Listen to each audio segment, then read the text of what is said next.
नमस्कार दोस्तों, स्वागत है आप सभी का नौकरी मंत्रा के इस यूट्यूब चैनल पे।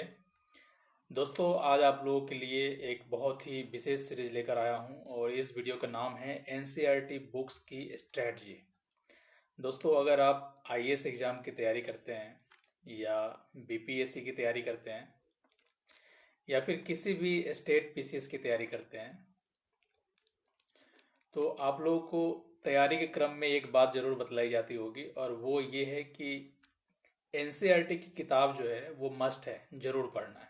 ठीक है, तो ऐसा बात क्यों बतलाया जाता है? इवन आप मुखर्जी नगर जाएंगे या फिर राजेंद्र नगर जाएंगे, कारोल बाग जाएंगे, तो वहाँ पे आपको हर कोई बताएगा कि भैया पहले एनसीईआरटी पढ़ लो, उसके बाद ही किसी अन्य बुक को पढ़ना। ठीक है, यहाँ तक कि अगर आप मुखर्जी नगर में जाएंगे तो वहाँ के रिक्शे वाले से पूछेंगे कि भैया आईएएस की तैयारी करने के लिए कौन कौन सी बुक्स की आवश्यकता होती है, तो सबसे पहले वो बोलेगा कि भैया आप पहले एनसीईआरटी पढ़ लीजिए। अगर एनसीईआरटी आप नहीं पढ़ते हैं तो कलेक्टर बनना जो है बड़ी मुश्किल है। तो इस प्रकार की बातें एनसीईआरटी के संदर्भ में क्यों कही जाती है, क्या रीजन है, तो इसी के ऊपर आज हमारा ये पूरा वीडियो सीरीज होगा। और दोस्तों, इसमें हम लोग जिन इम्पोर्टेंस बात पे बात करेंगे वो है एनसीईआरटी की इम्पोर्टेंस क्या है, इसे कैसे हमें पढ़ना चाहिए, इसका नोट्स किस प्रकार से तैयार करना चाहिए, और साथ ही पढ़ने के क्रम में इससे संबंधित एमसीक्यू मल्टीपल चॉइस क्वेश्चन जो है वो कहाँ से सॉल्व करें। ठीक है, तो ये सभी प्रश्नों का जवाब आपको इस वीडियो में मिल जाएगा। अगर आप पहले से भी एनसीईआरटी को 5 बार 6 बार या 3 बार 2 बार या नहीं भी पढ़ा है, अगर पढ़ा भी है तो आप इस वीडियो को जरूर देखिए, क्योंकि इस वीडियो में आपको नई चीज़ें जरूर आपको देखने को मिलेगी जो आप पहले से नहीं जानते होंगे। ठीक है, तो चलिए देखते हैं एक एक करके। सबसे पहले हम देखेंगे कि इम्पोर्टेंस ऑफ एनसीईआरटी। ठीक है,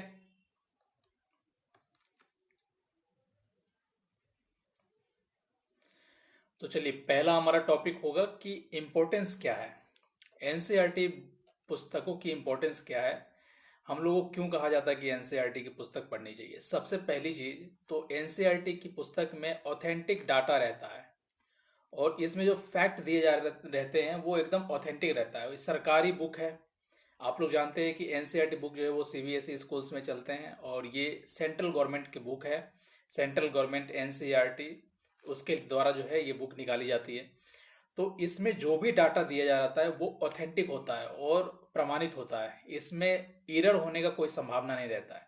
तो इस प्रकार अगर हम लोग ऑथेंटिक डाटा पढ़ते हैं तो इससे ना केवल हम अपने मुख्य परीक्षा में इसे कोट कर सकते हैं, जैसे मान लीजिए मुख्य परीक्षा में कोई फैक्ट उसमें डालना है अपने आंसर में, तो एनसीईआरटी की डाटा अगर आप डालते हैं तो वो एग्जामिनर के ऊपर काफ़ी प्रभाव पड़ता है इसका।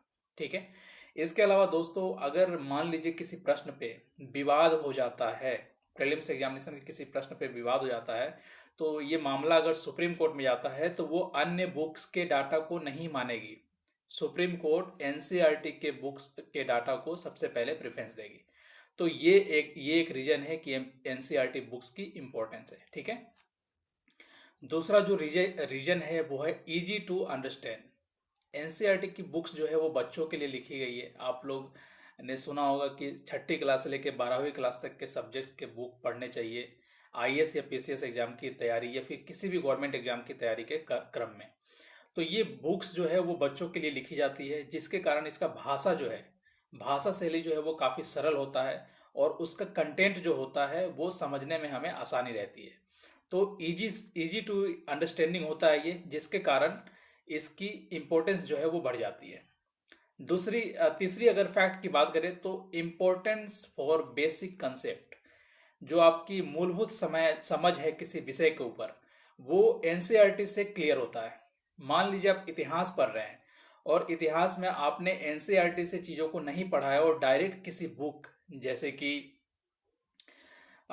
अगर मॉडर्न की बात करें, मॉडर्न में अगर हम लोग स्पेक्ट्रम की बुक पढ़ते हैं और हम लोगों ने एनसीईआरटी की बुक नहीं पढ़ी है, तो कई बार ऐसा होता है कि चीज़ों को समझने में बड़ा दिक्कत होता है, फैक्ट्स को याद करने में, कहानी को समझने में बड़ा दिक्कत होता है। तो अगर हम लोग 6ठी क्लास से लेकर 12वीं क्लास तक के पहले हम लोग एनसीईआरटी की बुक्स को पढ़ लेते हैं सारे सब्जेक्ट को, तो हमें उस विषय के ऊपर जो है समझदारी हमारी बन जाती है, जिसके कारण हम अगर अगले बार अगर कोई अन्य भारी भरकम किताब पढ़ते हैं, जैसे कि ज्योग्राफी के लिए अगर हम लोग जीसी लियोंग पढ़ते हैं या फिर सविंदर सिंह पढ़ते हैं या फिर महेश बर्णवाल की किताब पढ़ते हैं, तो इन सभी किताबों को समझने में एनसीईआरटी जो है हमारा काफ़ी मदद करता है और इससे बेसिक कंसेप्ट जो है हमारा वो बिल्डअप होता है। ठीक है, अगला पॉइंट है, ये काफी इंपॉर्टेंट पॉइंट है। कई बार बच्चों के द्वारा कहा जाता है, प्रश्न पूछा जाता है कि एनसीईआरटी बुक्स के से क्या एग्जामिनेशन में क्वेश्चन आते हैं, तो इसका जवाब है हाँ। कई वर्षों से यूपीएससी के द्वारा जो प्रश्न पूछे गए हैं उसमें डायरेक्ट एनसीईआरटी से क्वेश्चन आए हैं। ठीक है, इसको मैं प्रमाणित भी करूंगा अभी अगले स्लाइड में कि किस प्रकार से यूपीएससी ने क्वेश्चन पूछा है, और हूबहू वो फैक्ट जो है आपको एनसीईआरटी की किताबों में चैप्टर नंबर और पेज नंबर के साथ मैं प्रमाणित करूंगा यहाँ पे कि मिल जाता है।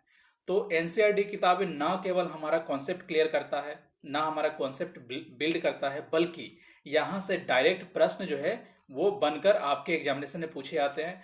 और कई ऐसे प्रश्न हैं कि यूपीएससी में मैं आपको दिखला दूंगा, सारा डाटा तो यहाँ पे देना संभव नहीं है, फिर भी मैं एक आध प्रश्न को आपको प्रमाणित करके दिखा दूंगा। यूपीएससी की आईएएस एग्जामिनेशन में पूछी गई है, यूपीएससी की जो एनडीए और सीडीएस की एग्जामिनेशन है, या फिर सीएपीएफ की जो एग्जामिनेशन होती है असिस्टेंट कमांडेंट की, वहां पे डायरेक्ट क्वेश्चन एनसीईआरटी से बने हैं। ठीक है, तो एक प्रकार से अगर हम एनसीईआरटी किताब को क्लियर कर लेते हैं, पढ़ लेते हैं, समझ लेते हैं, उससे अपना कंसेप्ट बिल्ड कर लेते हैं, उससे अपना फैक्ट रट लेते हैं, याद कर लेते हैं, तो एग्जामिनेशन में अगर प्रश्न पूछता है तो हूबहू हम उसका प्रश्न का जवाब जो है सही कर सकते हैं। ठीक है, इसके अलावा दोस्तों ये तो हमारा हो गया कि इंपॉर्टेंस ऑफ एनसीईआरटी, कि एनसीईआरटी की इंपॉर्टेंस क्या है। अब देखते हैं अगले स्लाइड में।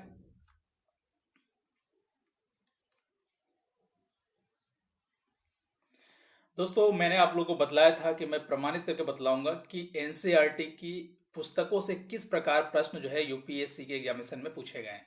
ये प्रश्न मैं आप लोगों को पढ़ के बतला देता हूं कि भारतीय इतिहास के मध्यकाल में बंजारे सामान्य रूप से कौन होते थे। ये आईएएस एग्जामिनेशन 2016 में पूछा गया है। अगर आपको इसकी जांच करनी है तो आप 2016 के प्रश्न पत्र को उठा सकते हैं और वहां पे ये प्रश्न हूबहू ये दिया गया है। ठीक है, इसका सही जवाब हो जाएगा व्यापारी। जो मध्यकाल में जो बंजारे सामान्य रूप से होते थे वो व्यापारी होते थे, और ये हूबहू एनसीईआरटी क्लास 7 चैप्टर नंबर 7 और पेज नंबर 95 से उठाया गया है। यहाँ पे आप लोग देख पा रहे होंगे, ये मैंने आपको प्रूफ करने के लिए ये यहाँ पे एनसीईआरटी की स्क्रीनशॉट लेकर वहाँ पे हाईलाइट करके मैं आपको को दिखाया है कि बंजारे लोग सबसे महत्वपूर्ण व्यापारी खानाबदोश थे। उनका कारवा टांडा कहलाता था। सुल्तान अलाउद्दीन खिलजी बंजारों का ही इस्तेमाल नगर के बाजारों तक अनाज की ढुलाई के लिए करते थे। तो यहाँ पे स्पष्ट रूप से दिया गया कि बंजारे जो होते थे वो मध्यकालीन समय में, आप लोग जानते हैं कि अलाउद्दीन खिलजी मध्यकाल से संबंधित है, तो मध्यकालीन समय में किस प्रकार के थे, क्या थे, व्यापारी थे। तो यहाँ पे ये चीज प्रमाणित होती है। चलिए एक और प्रश्न मैं आपको दिखलाता हूं कि किस प्रकार से यूपीएससी में डायरेक्ट एनसीईआरटी से प्रश्न पूछे जाते हैं। चलिए यहाँ पे एक और प्रश्न मैं आप लोगों को दिखलाता हूँ। एक प्रश्न है, ये आर्ट एंड कल्चर से है। आप लोग जानते हैं आईएएस प्रीलिम्स एग्जामिनेशन में आर्ट एंड कल्चर से प्रश्न पूछा जाता है। तो यहाँ पे प्रश्न है, बोधिसत्व पद्म पानी का चित्र सर्वाधिक प्रसिद्ध और प्रायः चित्रित चित्रकारी है। ठीक है, बोधिसत्व पद्म पानी का चित्र के संबंध में यहाँ पे बतलाया गया है। तो इसकी जो चित्रकारी की गई है वो कहाँ पे की गई है, तो इसका सही जवाब है ऑप्शन नंबर ए, अजंता में। अजंता की जो गुफा है वहां पे इसकी जो पद्म पानी बोधिसत्व की चित्र है उसकी चित्रकारी की गई है। ठीक है, ये भी प्रश्न दोस्तों ये प्रश्न जो है वो यहाँ पे मैंने मेंशन नहीं किया। ये प्रश्न जो है आईएएस एग्जामिनेशन 2017 के आर्ट एंड कल्चर में पूछा गया था। ठीक है, आईएएस एग्जामिनेशन 2017 के आर्ट एंड कल्चर में का ये प्रश्न है, और ये प्रश्न जो है डायरेक्ट एनसीईआरटी की जो फाइन आर्ट की किताब है, भारतीय कला का जो किताब है, उसमें चैप्टर नंबर 4 से लिया गया है और पेज नंबर 55 है। इसकी आप जांच कर सकते हैं अपने पुस्तक में। ठीक है, यहाँ पे मैंने एक स्क्रीनशॉट डाला है जिससे ये प्रमाणित होता है कि एनसीईआरटी की हूबहू यही स्टेटमेंट जो उठाकर यहाँ पे डाल दिया गया है बोधिसत्व पद्म पानी चित्र के संबंध में। ठीक है, तो इस प्रकार से बहुत सारे ऐसे प्रश्न हैं जो आईएएस एग्जामिनेशन, यूपीएससी की, सीएपीएफ एग्जामिनेशन, यहाँ तक कि इवन पीसीएस एग्जामिनेशन में, बीपीएससी में या यूपी पीसीएस के एग्जामिनेशन में डायरेक्ट प्रश्न बनकर आते हैं एनसीईआरटी से। तो एनसीईआरटी की इंपॉर्टेंस आप इसी से अंदाजा लगा सकते हैं। ठीक है, चलिए आगे बढ़ते हैं। दोस्तों अगला जो हमारा कड़ी था वो था कि हमें एनसीईआरटी की पुस्तकों को किस प्रकार से पढ़ना चाहिए। ठीक है, पढ़ने का तरीका क्या होना चाहिए। तो यहाँ पे मैं आपको दो तरीका बतलाता हूँ। पहला है रीड क्लास वाइज। ठीक है, क्लास वाइज से कहने का तात्पर्य क्या है कि आप किसी भी सब्जेक्ट को पहले क्लास वाइज से तात्पर्य क्या है कि आप एक क्लास के सारे सब्जेक्ट को उठा लें। जैसे एग्जाम्पल के लिए, जैसे कि हम अगर 6 क्लास की बात करते हैं तो 6 क्लास की हम हिस्ट्री पढ़ लें। ठीक है, 6 क्लास की हम ज्योग्राफी पढ़ लें, 6 क्लास की पॉलिटी पढ़ लें। ठीक है, 6 क्लास की, इसी प्रकार से ये तीनों सब्जेक्ट्स, बेसिकली तो तीन ही सब्जेक्ट पढ़े जाते हैं आईएएस के या फिर पीसीएस एग्जाम में जनरल स्टडी के लिए एनसीईआरटी 6 क्लास से। तो इस प्रकार से जो आप क्लास वाइज है सारे सब्जेक्ट को पहले ख़त्म कर सकते हैं। उसी प्रकार से क्लास 7 की आप पढ़ सकते हैं, फिर क्लास 8 की, क्लास 9 की, इस प्रकार से करते करते हम 11-12 तक की सारे क्लास की जो है एनसीईआरटी एक बार में ख़त्म कर सकते हैं। क्लास 7 की हिस्ट्री पढ़ ली, ज्योग्राफी पढ़ ली, पॉलिटी पढ़ ली। ठीक है, उसी प्रकार से क्लास 8 की भी इसी प्रकार से हम लोग पढ़ सकते हैं। तो क्लास वाइज एक तो तरीका है, क्लास वाइज आप सारे सब्जेक्ट को पढ़िए। ठीक है, और दूसरा तरीका है सब्जेक्ट वाइज। जैसे कि हम 6 क्लास की अगर उठाएं तो 6 क्लास की हिस्ट्री पढ़ ली पहले, फिर 7 क्लास की हिस्ट्री पढ़ ली, फिर 8 क्लास की हिस्ट्री पढ़ ली। ठीक है, तो इस प्रकार से हम एक सब्जेक्ट उठाते हैं, मान लीजिए हिस्ट्री उठाते हैं या फिर ज्योग्राफी उठाते हैं, तो पहले हम ज्योग्राफी खत्म कर लेंगे 6 से लेकर 12 क्लास तक, उसके बाद ही हम किसी सब्जेक्ट को पकड़ेंगे। तो ये हमारा दो तरीका हो सकता है एनसीईआरटी किताबों को पढ़ने का। दोस्तों एक चीज आप लोग ध्यान रखिएगा कि जब आप वर्ग वाइज आप किताब पढ़ते हैं, जब क्लास वाइज किताब पढ़ते हैं, तो उससे हमारा जो कंसंट्रेशन है वो सही से बन नहीं पाता है, और हमारा जो एक प्रकार से जो सिलेबस जब हमारा ख़त्म होता है तो लगता है कि हम सिर्फ 6 क्लास के चीज़ों को ख़त्म किए हैं और आगे फिर हमें 7 क्लास में उसी किताब को दूसरे किताब को पढ़ना पड़ेगा। तो इससे क्या होता है, कंसंट्रेशन नहीं बन पाता है और ना ही हमारे पढ़ाई करने का एक रणनीति बन पाता है। तो मैं तो सबसे ज़्यादा प्रेफर करता हूँ कि रीड सब्जेक्ट वाइज। आप एनसीईआरटी किताबों को सब्जेक्ट वाइज पढ़िए। जैसे कि पहले हमें हिस्ट्री खत्म करना है। ठीक है, तो हिस्ट्री का क्या करेंगे, हम लोग 6 से लेकर 12th क्लास तक के हिस्ट्री को पढ़ लेंगे। इसको पढ़ेंगे, इसका नोट्स तैयार कर लेंगे, जो भी इंपॉर्टेंट फैक्ट है उससे हाईलाइट कर लेंगे। ठीक है, इस पे हम अपना कंसेप्ट बिल्ड कर लेंगे। उसके बाद हम उठाएंगे पॉलिटी को, या जो भी आपका सब्जेक्ट उठाने का मन हो, जैसे ज्योग्राफी हो गया, इसे हम लोग उठा लेंगे। तो इस प्रकार से हम लोग सब्जेक्ट वाइज अगर किताबों को पढ़ते हैं तो वो ज़्यादा बेहतर होता है। जैसे मान लीजिए हम लोग हिस्ट्री या ज्योग्राफी को पढ़ लिए क्लास 6 से लेकर 12 तक, तो फिर इससे संबंधित, हिस्ट्री से संबंधित कहीं भी कोई प्रश्न पूछेगा तो उसे हम आसानी से पहले सॉल्व कर सकते हैं। ठीक है, अगर हम लोग क्लास वाइज रीड करते हैं तो क्लास वाइज रीड करने में क्या होता है कि अगर क्लास वाइज उठाते हैं तो हम 6 क्लास की सभी पुस्तकों को पढ़ तो लेते हैं, लेकिन अगर हम किसी प्रश्न का सामना करते हैं तो हमें ये होता है कि अगर 8 क्लास से वो प्रश्न पूछा गया होता है तो हम उसे सॉल्व नहीं कर सकते हैं। हम केवल 6 क्लास के ही प्रश्न को सॉल्व कर पाते हैं। ठीक है, तो मान लीजिए कहीं पे आपको पॉलिटी से संबंधित, कॉन्स्टिट्यूशन से संबंधित अगर प्रश्न पूछा जाए, तो अगर वो 6 क्लास से संबंधित है तो आप 6 क्लास के ही किताब को पढ़ के कर सकते हैं। लेकिन अगर वो 8 क्लास का प्रश्न पूछ दे तो आप उस समय उतना काबिल नहीं होते कि आप 8 क्लास के प्रश्न को सॉल्व कर सके, क्योंकि अभी तो आपका खत्म हुआ नहीं है। इसलिए अगर आप किसी सब्जेक्ट वाइज पढ़ना चाहते हैं तो पहले सब्जेक्ट को खत्म कर लीजिए, ताकि उस सब्जेक्ट से संबंधित मार्केट में जो भी प्रश्न पत्र है, जैसे कि बहुत सारे टेस्ट सीरीज वगैरह इंस्टीट्यूट के द्वारा आयोजित की जाती है, तो उस टेस्ट पेपर को अगर लाएंगे आप, सब्जेक्ट वाइज देता है, तो सब्जेक्ट वाइज अगर टेस्ट पेपर आप 100 प्रश्नों का एक प्रश्न पत्र लाते हैं, मान लीजिए पॉलिटी का एक कोई टेस्ट पेपर आप उठा कर लाएं, अगर एनसीईआरटी आपका 6 क्लास से लेकर 12th क्लास तक खत्म है पॉलिटी का, तो आप आसानी से उन 100 प्रश्नों का जवाब जो है सब्जेक्ट वाइज, खंड वाइज जो है वो कर सकते हैं, और मैक्सिमम क्वेश्चन का आंसर आप कर सकते हैं। ठीक है, तो एक प्रकार से टेस्ट पेपर सॉल्व करने में भी हमें सब्जेक्ट वाइज रीडिंग एनसीईआरटी की काफ़ी मदद करती है। ओके, चलिए अब हम लोग देखते हैं कि एनसीईआरटी की नोट्स मेकिंग कैसे करनी चाहिए, हाउ टू मेक नोट्स। ठीक है, तो देखिए ये काफ़ी इंपॉर्टेंट पॉइंट है कि एनसीईआरटी की किताब को किस प्रकार से हमें नोट्स तैयार करना चाहिए। कई बार छात्र जो होते हैं वो एक बार या दो बार एनसीईआरटी को पढ़ लेते हैं और कहते हैं कि एनसीईआरटी का मेरा सिलेबस जो है कंप्लीट हो गया भैया, अब हम तो पढ़ेंगे जो उसका मूल बुक होता है, जैसे कि स्पेक्ट्रम हो गया, लक्ष्मीकांत हो गया, इसे हम लोग पढ़ेंगे। एनसीईआरटी का काम खत्म हो गया, भारा टालने का काम करते हैं। लेकिन ये रणनीति जो है वो कारगर नहीं है, ये रणनीति जो है घातक है और इससे आपका कॉन्सेप्ट बिल्ड नहीं होगा। आपको एनसीईआरटी की किताब जो है, एनसीईआरटी की किताब जो है आईएएस या पीसीएस की तैयारी में बाइबल, रामायण, कुरान, इसके संबंध इससे इसके तरह ही होता है। ये काफी पवित्र होता है और इसे हमें कम से कम 4 या 5 बार खत्म करनी चाहिए।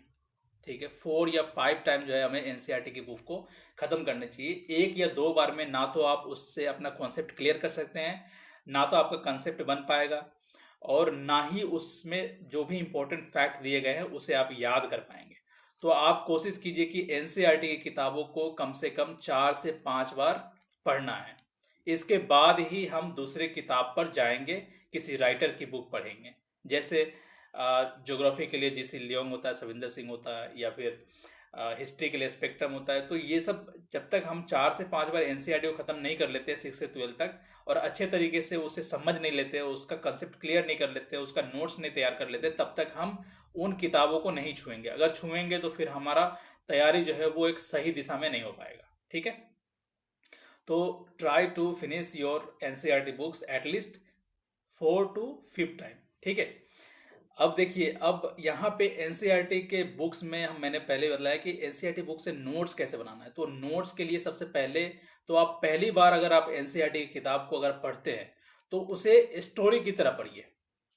छात्रों का ये होता है कि जब एनसीईआरटी को पढ़ने बैठते हैं तो उनके मन में होता है कि जल्दी से उसे खत्म कर ले, तो वो पहले रीडिंग में ही सब कुछ समझना चाहते हैं। ठीक है, तो इससे क्या होता है कि उनके दिमाग में जो भी वो पढ़ते हैं वो दिमाग में जाता नहीं है, कंसंट्रेशन बनता नहीं है, और एक ही लाइन को वो 2 बार 3 बार पढ़ते जाएंगे। लाइन एक ही पढ़ेंगे लेकिन 2 बार 3 बार पढ़ते जाएंगे और उनके दिमाग में कुछ समझ में नहीं आएगा। वो इसलिए होता है दोस्तों क्योंकि आप जो है जल्दबाजी में होते हैं। आपको लगता है कि किस तरह इसको खत्म करके इसको हटाए, फिर हम दूसरे किताब पर जाए। तो ये पढ़ने का बहुत ही खराब तरीका है। पहली बार जब भी आप पढ़े तो उसे एक कहानी की तरह पढ़े। आप ये सोचें कि आपको वहां से कुछ लेना नहीं है, बस आप एक थॉरली एक रीडिंग दे रहे हैं और उसमें जो भी कहानियां, हम कहानी का मजा ले रहे हैं। ठीक है, पहली बार में चीजों को समझने की कोशिश मत कीजिए एनसीईआरटी किताब में, नहीं तो आपका कॉन्सेप्ट जो है क्लियर नहीं हो पाएगा और एक ही चीज को आप पढ़ लेंगे लेकिन आपको कुछ समझ में नहीं आएगा। तो पहली बार में आप कहानी की तरह पढ़िए, अपने दिमाग पे प्रेशर मत लीजिए। दूसरे टाइम में हमें क्या करना है, दूसरे टाइम में हमें उसे समझने की कोशिश करना है। पहली बार में हमें विषय वस्तु के बारे में जानकारी मिल गई, ठीक है, उसके बाद हमें दूसरे टाइम जब हम पढ़ते हैं एनसीईआरटी को रिवीजन मोड में, तब हम उसे समझने की कोशिश करते हैं कि इसका जो इसमें जो दिए गए चीज है, जो टॉपिक दिया गया वो क्या है बेसिकली। ठीक है, तो दूसरे टाइम में, सेकेंड टाइम रीडिंग में हमें समझना है। तीसरे रीडिंग में हमें उसमें हाईलाइट करना है।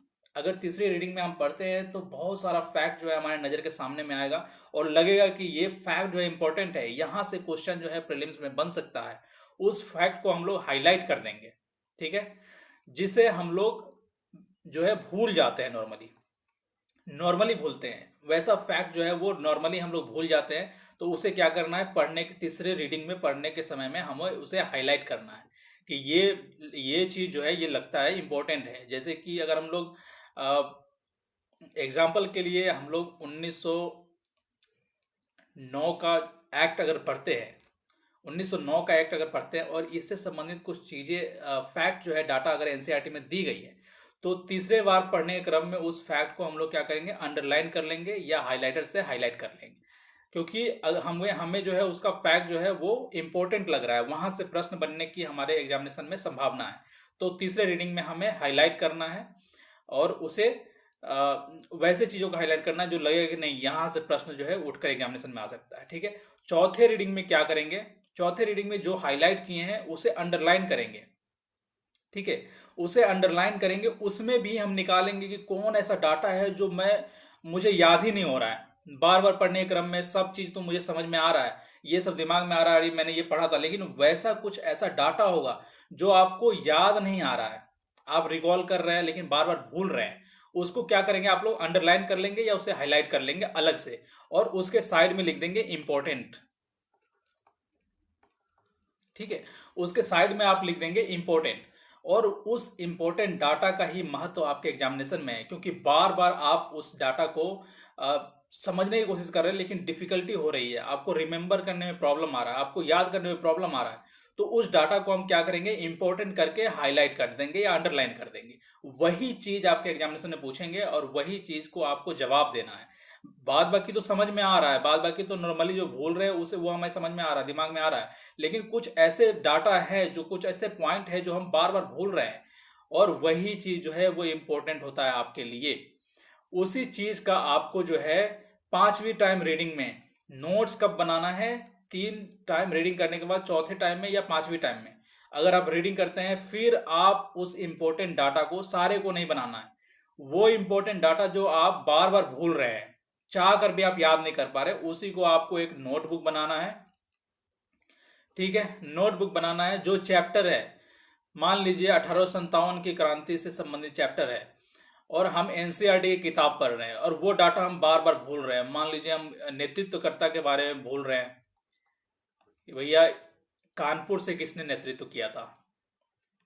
ठीक है, कानपुर से आपको ये पता है कि नाना साहब ने नेतृत्व किया था, लेकिन मैं बार बार उस चीज को भूल जा रहा हूं, तो उसे ही आपको नोटबुक में नोट करना है कि 1857 की क्रांति में कानपुर का नेतृत्व जो है नाना साहब ने किया था।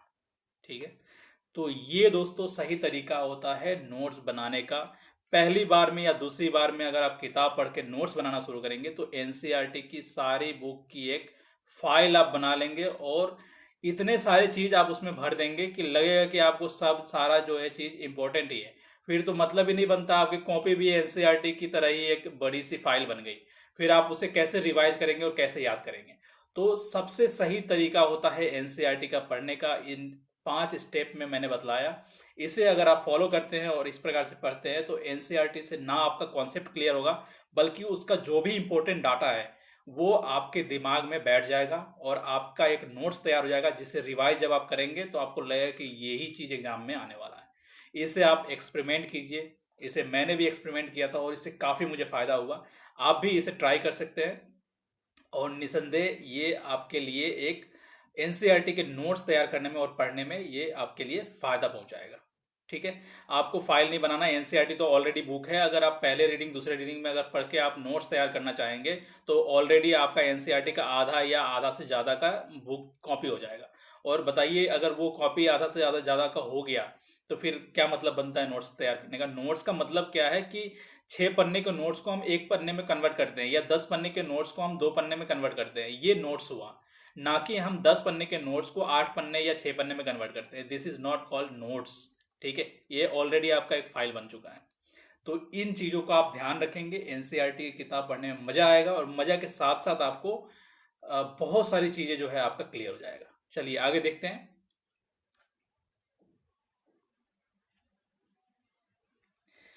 अब दोस्तों एक क्वेश्चन ये भी आता है कि एनसीईआरटी की किताब को पढ़ तो रहे हैं, लेकिन इसे सॉल्व करने के लिए हमारे पास प्रश्न नहीं है। ठीक है, तो ये काफ़ी बार प्रश्न हमसे भी पूछा गया है, स्टूडेंट्स जो है वो प्रश्न पूछते रहते हैं कि एनसीईआरटी किताब को कैसे पढ़े, और इसे पढ़ने के क्रम में सर मैं चाहता हूँ कि एमसीक्यू सॉल्व करना। ठीक है, जैसे हिस्ट्री की अगर हम लोग हिस्ट्री की अगर 6ठी क्लास की बुक पढ़ रहे हैं, तो इसे पढ़ने के क्रम में जब हम इसे ख़त्म कर लिए तो इसे संबंधित हम चाहते हैं कि इसका प्रश्न जो है सॉल्व करें। तो देखिए, दृष्टि आईएएस आप लोग जानते हैं कि ये एक आईएएस एग्जामिनेशन की तैयारी करने वाली एक संस्था है, उसकी एक वेबसाइट है, वहाँ पे आपको एनसीईआरटी की क्लास वाइज और सब्जेक्ट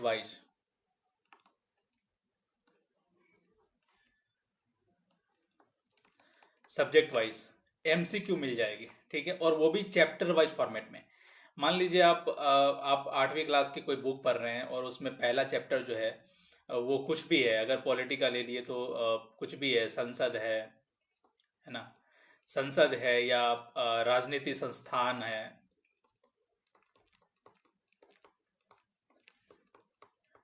इस प्रकार से टॉपिक है पहले चैप्टर में। तो ये चैप्टर आप पढ़ के और इससे संबंधित एमसीक्यू जो है चैप्टर वाइज आप दृष्टि आईएएस की वेबसाइट से बना सकते हैं।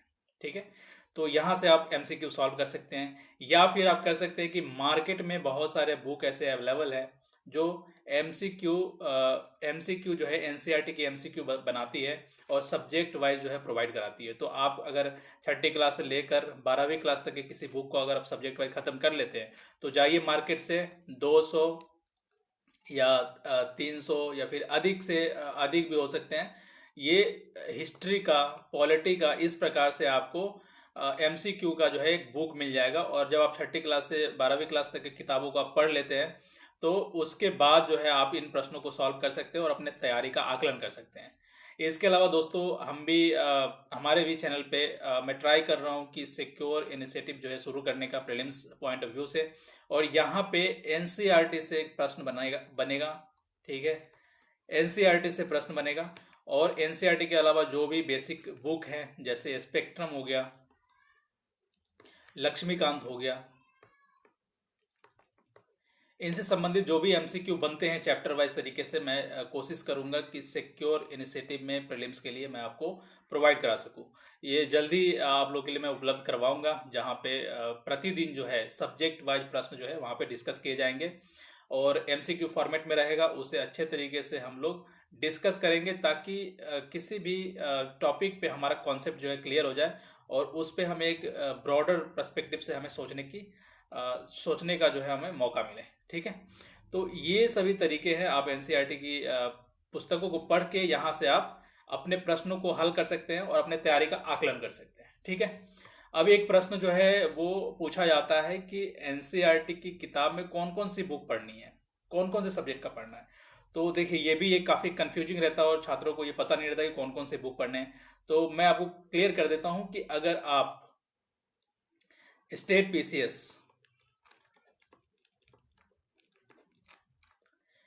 पीसीएस की अगर आप तैयारी करते हैं या फिर आईएएस एग्जाम की तैयारी करते हैं, जैसे कि स्टेट पीसीएस में बीपीएससी हो गया, यूपी पीसीएस हो गया, और भी जो राज्य के पीसीएस है वो ले लीजिए, और आईएएस एग्जाम की अगर आप तैयारी करते हैं तो आपको करना क्या है कि एनसीईआरटी की 6 से लेकर 12th क्लास तक की जो अनिवार्य रूप से पढ़नी है वो किताब पढ़नी है हिस्ट्री,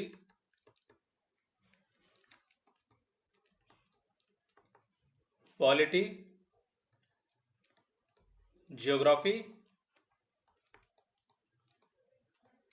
इकोनॉमी जो होती है वो 9th क्लास से आती है। ठीक है, 9th, 10th, 11th और 12th। ठीक है, ये किताबें आपको पढ़नी है।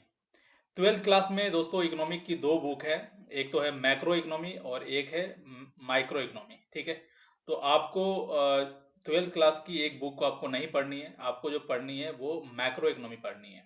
ठीक है, तो ये आप ध्यान रखेंगे। इसके अलावा ये तो प्रीलिम्स के लिए हो गया और प्रीलिम्स प्लस मेंस के लिए हो गया, चाहे वो स्टेट पीसीएस हो या यूपीएससी का एग्जाम हो। अगर हमें मेंस के लिए पढ़ना है तो मेंस के लिए आपको थोड़ा बहुत पढ़ना पड़ेगा। जैसे कि आप अगर आईएएस एग्जाम की तैयारी करते हैं तो आपको सोशोलॉजी, जिसमें इंडियन सोसाइटी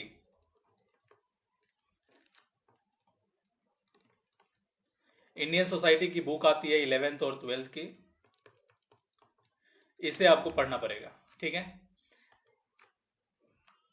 इसके अलावा दोस्तों ये सभी चीज़ें जो है आपको पढ़नी पड़ेगी, क्योंकि आईएएस एग्जामिनेशन में पेपर जो 1 होता है जीएस का, उसमें सोसाइटी से संबंधित प्रश्न पूछे जाते हैं। तो आपको 11th 12th का सोसाइटी जो है वो पढ़ना ही पड़ेगा।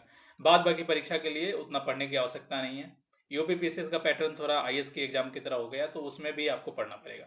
बाद बाकी बीपीएससी के लिए आपको सोसाइटी की पोर्शन पढ़ने की जरूरत नहीं है। ठीक है, तो दोस्तों ये हो गया हमारा एनसीईआरटी के संबंध में। उम्मीद है कि ये लेक्चर आपको काफ़ी पसंद आया होगा और एनसीईआरटी किताब के संबंध में जो भी महत्वपूर्ण आपके दिमाग में प्रश्न होंगे वो सभी का जवाब आपको यहाँ पे मिल गया होगा। हम जल्दी फिर दोबारा मिलेंगे और बीपीएससी से संबंधित रणनीति भी बहुत जल्दी साझा करने वाला हूँ, और साथ ही हमारा जो मैंने बतलाया था आपको कि सिक्योर इनिशिएटिव जो कि प्रीलिम्स एग्जामिनेशन के लिए कोशिश कर रहा हूँ लाने का, जिसमें प्रतिदिन सब्जेक्ट वाइज, जैसे कि आज अगर मंडे हो गया तो मंडे को अगर हम लोग हिस्ट्री करेंगे तो ट्यूसडे को करेंगे पॉलिटी। ठीक है, सब्जेक्ट वाइज प्रश्न को सॉल्व करने की कोशिश करेंगे और उस पे जो भी इम्पोर्टेंट और एक्स्ट्रा डाटा होगा उसे मैं आप लोगों के सामने डिस्कस करने की कोशिश करूंगा। ठीक है, ये सभी एग्जामिनेशन के लिए इम्पोर्टेंट होगा, चाहे वो बीपीएससी हो गया, एमपी पीसीएस। आप लोग जानते हैं कि बहुत सारे एग्जाम जो अभी लाइन में है पीसीएस के, जैसे कि आईएएस के एग्जाम के का प्रीलिम्स होने वाला है 27 जून को, 27 जून। यूपी पीसीएस का भी यूपी पीसीएस का भी प्रीलिम्स का एग्ज़ाम जो है वो मई में होने वाला है, शायद मई या जून में, मैं कंफर्म नहीं हूँ। झारखंड पीसीएस का, जेपीएससी का मई में होने वाला है, 2 मई को। और बीपीएससी का 67th एग्ज़ाम ये अक्टूबर में होने वाला है। तो इनके लिए तो काफ़ी इंपॉर्टेंट है, क्योंकि इनके लिए काफ़ी समय मिल जाएगा। और जब आप अक्टूबर तक डेली 10 से 12 क्वेश्चन का अगर आप प्रैक्टिस करते हैं और डिस्कशन सुनते हैं तो आपका बहुत सारा सब्जेक्ट जो है 10 मिनट 15 मिनट के डिस्कशन में बहुत सारा कॉन्सेप्ट जो है क्लियर हो जाएगा और एक अच्छा तैयारी हो जाएगा आपका अक्टूबर आते आते। ठीक है, तो बीपीएससी के जो तैयारी करते छात्र वे तो आप जरूर देखेंगे, आप प्रतिदिन जरूर देखिए। 10 मिनट का समय 24 घंटा में सबके पास होता है, 10-15 मिनट से ज़्यादा का लेक्चर होगा नहीं।